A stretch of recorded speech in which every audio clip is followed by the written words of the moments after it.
Poverty is widespread in the western uplands region of Nepal. The terrain and climate are harsh. The area is isolated and infrastructure poor. And many people here struggle to grow enough crops to feed themselves and their families on tiny plots of land. In 2003, the International Fund for Agricultural Development initiated the Western Uplands Poverty Alleviation Project, or WUPAP, in partnership with the Nepalese government.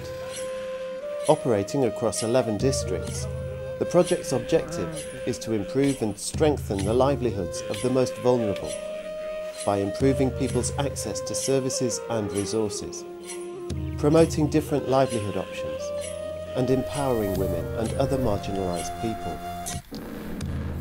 With a total cost of $32.6 million, WUPAP aims to positively affect the lives of over 500,000 of the poorest and most socially disadvantaged people in 115,000 households across western Nepal, 95% of whom are food insecure and live in remote and inaccessible areas. The project, now entering its third phase, is due to run until 2016. Uttam Nagila is the project coordinator. WUPAP प्रोजेक्टले काम गरेको ठाउँ शिक्षामा कम, स्वास्थ्यका अवसर कम, पूर्वाधारको अवस्था कम, हैन, रोजगारीको अवस्था कम, यी सबै कुराहरुको कमजोर रहेको स्थानहरुमा मात्रै नै WUPAPको इन्टरभेन्स भएको हो यो भन्दा अगाडि.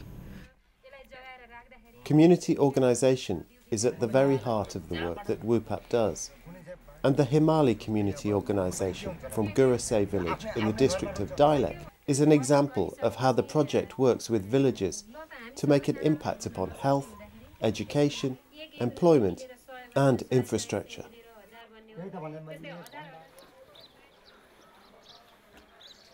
Improvements to infrastructure can completely transform lives. As here in Gurase, where WUPAP has installed a water storage tank to supply villagers with clean drinking water and thus improve the general health of the community. Meena Mahatra is a local farmer. खानेपानी बनाउनु भन्दा पहिला हामीले यहाँ पाङ्ग्रे गएर भन्ने ठाउँमा जानु पर्थ्यो. केही नभनी 20 मिनेट 25 मिनेट जति जान लाग्थ्यो. आउन त गलामा अझै लगभग 1 घण्टा जति लाग्छ. अनि त्यही पानी ल्याएर खान्थ्यौं. यो बनाइसकेपछि सजिलो भइरहेको छ. त्यो ट्याङ्कीबाट हामीले पानी भाडे गरेबाट यहाँ ट्याङ्की बनाछौं. यहाँबाट आएको पानी हामीले कसरी युनिट अनुसार खाएको छौं. 1000 युनिटको 60 रुपैयाँ तिर्नु पर्छ. घरमा हामीले मिटर पनि जोडेका छौं. यही नि छ. 37 घरधुरीले लाभान्वित छन्. 37 घरधुरी छन्. महिला यसमा खानेपानी प्रयोग गर्ने महिला मात्रै 184 महिला र पुरुषमा 187 जम्मा गरेर 362 जना सदस्यहरूले उपभोग गरिरहेका छन्. त्यस्तै गरेर दलितले पनि 37 घरधुरीले प्रयोग गरिरहेको छ. अब खानेपानीबाट तपाईहरुले पनि देख्नुभयो होला देख्दा, किनभने महिलाहरुको पानी संकलन गर्ने समय घटेको छ. घरको हेल्थ एन्ड हाइजिन सेनिटेसनको एक्टिभिटीहरु चाहिँ सेनिटेसनमा सुधार आएको छ. अनि अर्को यदि कसैले त्यो खेर गएको पानीबाट करेसाबारी भन्छौं हामी, हैन, सानो चाहिँ घर वरिपरिको तरकारी बालीमा लगाएर कृषिजन्य उपज ठूलो मात्रामा, हैन, त करेसाबारीको उपजले उनीहरुलाई हरियो तरकारीहरु, सिजनल तरकारीहरु उपयोग गर्नलाई चाहिँ उपभोगको लागि त्यो उपलब्ध भएको छ, जसले गर्दा उनीहरुको स्वास्थ्यमा सुधार भएको छ, फुड सेक्युरिटी बढेको छ, हैन, पोषकत्व बढेको छ. एउटा त्यो अवस्था छ. And as well as improvements to health, women can use their time more profitably now that they don't spend hours walking to collect clean water. And although the water is intended for domestic use, at moments of shortage it can also be used for agricultural production. जस्तै खडेरीको टाइममा पानी नभएको टाइममा तरकारीको सानो नर्सरीहरु गरेर बिउसम्म राख्ने एउटा समस्या पनि हल भएको छ. खानेपानी मात्रै नभएर Farmers here have greatly increased their vegetable production and are enjoying real economic benefits. अहिले त धेरै नै भएको छ. पहिला कम थियो, अहिले वृद्धि छ. लगभग पहिलाको तुलनामा अहिले 40% बढ्या छ. But these profits are not simply due to health improvements. The increase in production has also come about through working together. One specific objective of WUPAP is to create vibrant grassroots institutions that respond to local needs. And the project has helped to form and support producer groups such as the Himali community organisation. Its members are encouraged to develop their own capacities, and they're being helped to access external resources. Being in a group means that the members of Himali can now access funds from local microcredit institutions. यसमा के छ भने अब समूहले ऋण माग गर्यो भने पनि हामीले समूहलाई ऋण दिन सक्छौं किनभने समूहको निर्णय हुन्छ त्यहाँको जवाबदेहिता हुन्छ र उनीहरुले माग गरेको ऋण हामीले यहाँबाट उपलब्ध गराइदिन सक्छौं किन समूह जिम्मेवारी हुन्छ समूहको जिम्मेवारीमा हामीले पनि उहाँहरुलाई पैसा लगानी गर्न सक्छौं. Access to credit is a key factor in a country which is still recovering from the aftermath of a civil war, which ended in 2006. One of the consequences of 10 years of violence is that most financial institutions abandoned vulnerable rural areas and relocated in more easily protected urban centres. हाम्रा उपापका जिल्लाहरू नामैले तपाईको western अपल्यान्ड भन्छौं हामी. ती दुर्गम छन्, remote एरियामा छन्. त्यसकारण रिमोट एरियामा सदरमुकाममा जिल्ला सदरमुकाममा बाहेक अन्यत्र ब्याङ्कको सुविधा पनि छैन.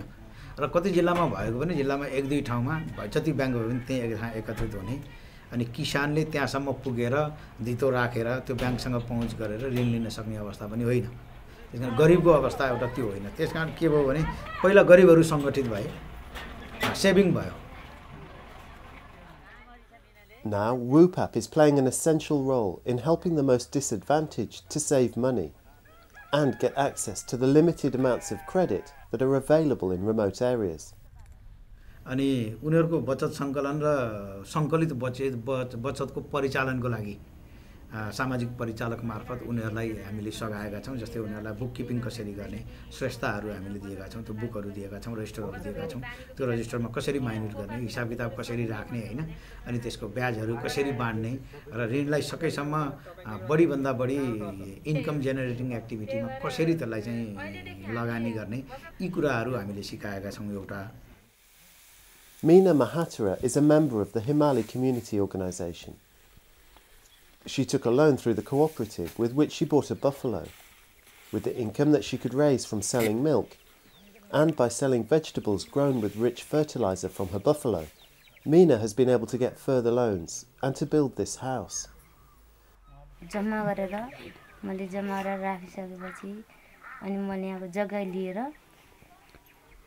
अनि मैले घर बनाउनतिर लागेको सहकारीबाट नै ऋण झिक्यो. 81 यत्रो जग्गा किन्ने पैसा कहाँबाट आउँछ र 81 मा चाहिँ हाम्रो जब 4 रुपैयाँ 5 रुपैयाँ जम्मा गर्दै गएको त हो नि.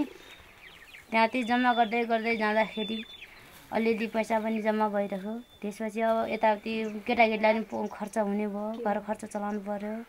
त्यहाँबाट अनि यताको उता गरेर अनि यसरी बनाएको. Meena now has options. And she is just one of the many farmers in the cooperative whose lives have improved through saving and access to credit. अब उहाँहरु यहाँ यसको शेयर सदस्य मेम्बरहरु हुनुहुन्छ हैन. अब उहाँहरु यो मेम्बर भए हुनाले अब उहाँहरुले यहाँबाट ऋण लैजाने, तरकारी खेती गर्ने, त्यहाँको उत्पादन हाम्रो सहकारीमा ल्याउने. यदि उहाँहरुले व्यवसाय हिसाबले तरकारी खेती गर्न लाग्नु भयो भने अथवा उहाँको अब पशुपालन सम्बन्धी भयो बहुद्देश्य भावनाले हाम्रो सहकारी पशुपालन भयो, बाख्रा पालन, कुखुरा पालन उहाँहरुले एउटा व्यवसाय गर्न खोज्नु भने ऋण पनि हामीले उपलब्ध गराउँछौं. With support from WUPAP, Himali has also provided their members with marketing and technical assistance, for example in agricultural and livestock training, which in turn has led to increased incomes. उत्पादन सम्बन्धी त्यसपछि बजार सम्बन्धी त्यो अब हार्भेस्ट सम्बन्धी यो चाहिँ ग्रेडिङ हार्भेस्ट अब यो हाम्बलिङ देखि लिएर अन्य कुराहरू कसरी प्याकिङ जस्ता कुराहरुमा. Further training helps to further increase production capacity, and with these improvements farmers are beginning to achieve their potential. Evidence of economic impact is apparent in the new building work going on in the area.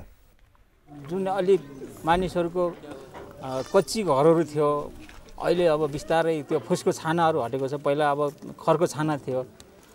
अहिले त्यही कार्यक्रमबाट यो तरकारी उत्पादन र विविध कार्यक्रमबाट अब हाम्रो चाहिँ आधा पर्सेन्ट चाहिँ हाफ पर्सेन्ट चाहिँ हिमालीबाट ल्यायौँ र अनि सस्ताबाट पनि ल्याएको र अनि हाफ चाहिँ हाम्रो यो खेतीबाट नै उब्जाउ भएर अनि उसले राखेको अब चाहिँ हिमाली हुनु त्यो हिमालीमा नलाग्ने बेलासम्म चाहिँ हामीले चाहिँ अब त्यस्तो थिएन होइन लोनहरू केही पाइन्थेन अनि हामीलाई चाहिँ कुनै पनि आम्दानी गर्न जुन आय स्रोत गर्न जुन लगानी गर्न चाहिँ हामी डराउँथ्यौँ होइन अब हिमाली भएपछि केही लोनहरू पाइने भएकोले हामी सजिलैसँग अनि लोनहरू अनि लगानी गरेर चाहिँ हामीले कुनै व्यवसाय गरेर पनि उ गरिरहेको छौँ अहिले चाहिँ WUPAP's work aims to encourage the most disadvantaged to take control of their lives.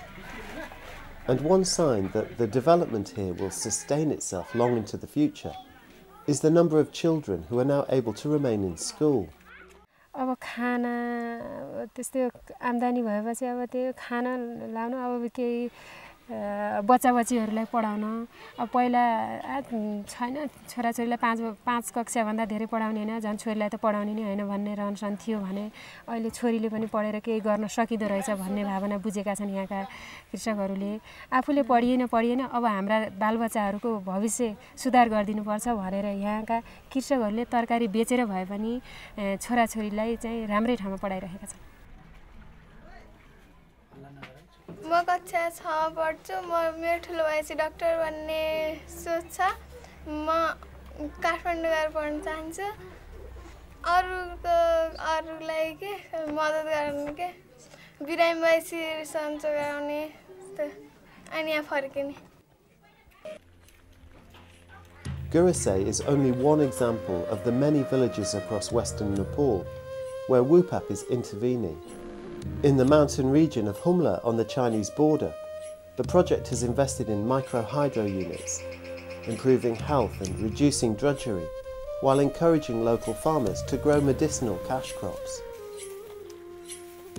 And in Rolpa to the south, access to credit has allowed poor farmers to buy cattle and to start new poultry businesses. And now, as the project extends its work into new districts, according to coordinator Uttam Nagila, it will continue with its inclusive participatory approach. तेस्रो चरण यो गएको जुलाईदेखि सुरु भयो 4 वर्षलाई यो तेस्रो चरणले काम गर्छ विगत चरणहरुमा गरेकै कुराहरु र तिनै कम्पोनेन्टमा हामीले काम गर्ने हो कामहरु सामान्यतः उयो हो तर यसको सबैभन्दा सुन्दर पक्ष के छ भने कम्युनिटी इन्भेस्टमेन्ट फन्ड भनेर यसको सबैभन्दा ठूलो रकम प्रोजेक्टको सबैभन्दा ठूलो रकम एउटा चंक नै त्यहाँ राखिएको छ. And 4 more years of investment into communities like Gurase should help Nepal in its climb back to the self-sufficiency that it once enjoyed.